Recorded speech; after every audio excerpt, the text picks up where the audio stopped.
তাদের দুজনের দায়িত্ব একা মা মাসায়ুর কাঁধে, কেননা মাসায়ুর হাজবেন্ড মারা গিয়েছে। আর এরপর থেকে কাজের জায়গা সেই সাথে পারিবারিক সকল দায়িত্ব পালন করতে মাসায়ু বেশ হিমশিম খাচ্ছে।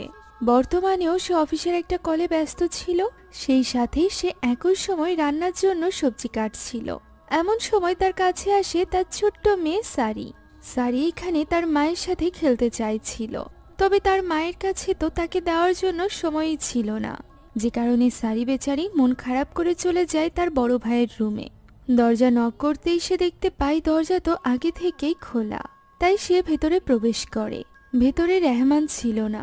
এমন সময় সারি লক্ষ্য করে ঘরের এক কর্নারে কেউ একজন হুডি পরে দাঁড়িয়ে আছে, যা দেখে সারি বেশ ঘাবড়ে যায়। অন্ধকার কোণে হুডি পরা লোকটিকে দেখে সারি ভয়ে ভয়ে তার দিকে এগিয়ে গেলেও পরবর্তীতে সে পিছে সরে আসে এবং ঘরের লাইটটি